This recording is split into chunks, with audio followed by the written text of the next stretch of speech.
Economics optional में आप सभी का एक और स्वागत है।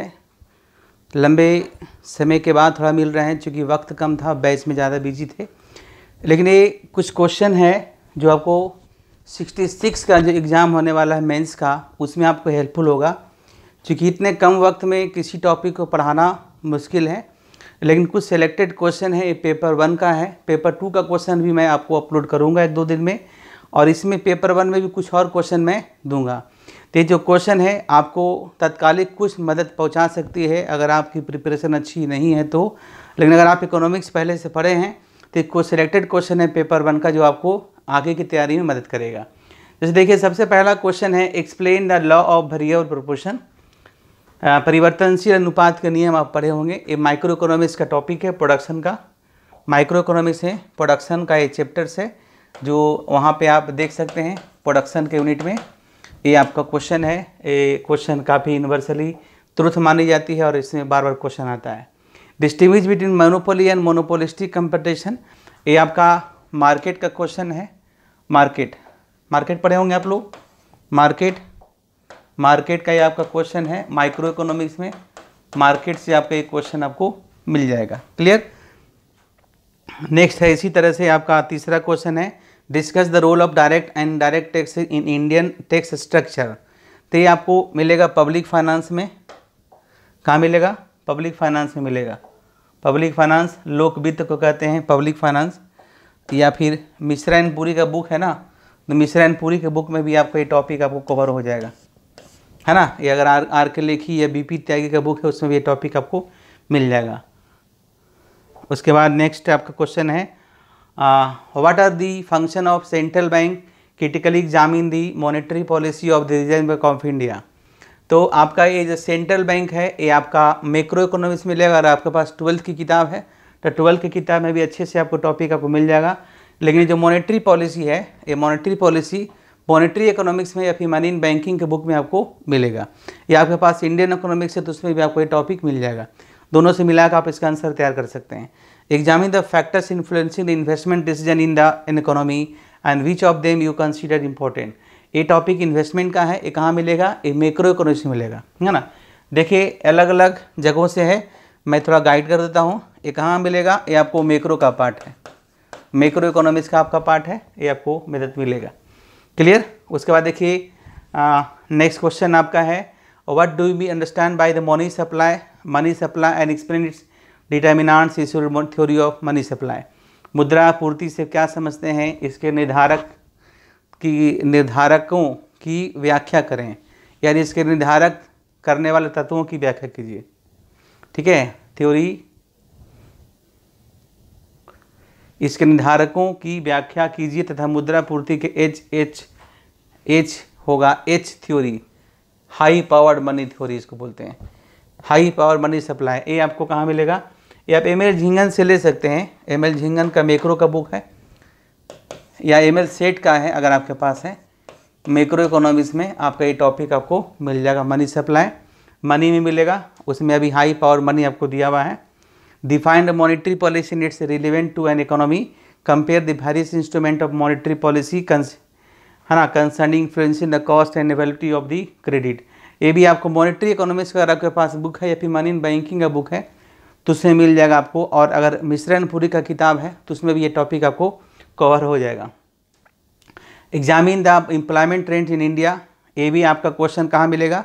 ये भी आपको इंडियन इकोनॉमिक्स के बुक में मिलेगा, है ना। Explain the employment trends in India since adoption of the open economy policy under what condition economic growth rate employment the growth. ये आपको इंडियन इकोनॉमिक्स में आपको क्वेश्चन मिल जाएगा। Function of the commercial bank, central bank, macro economics में मिलेगा। 12th की book है तो सफिशिएंट है, नहीं तो मैक्रो इकोनॉमिक्स की किताब में आपको मिलेगा। झिंगन वाली किताब में इतने डिटेल्स में आपको नहीं दिया है।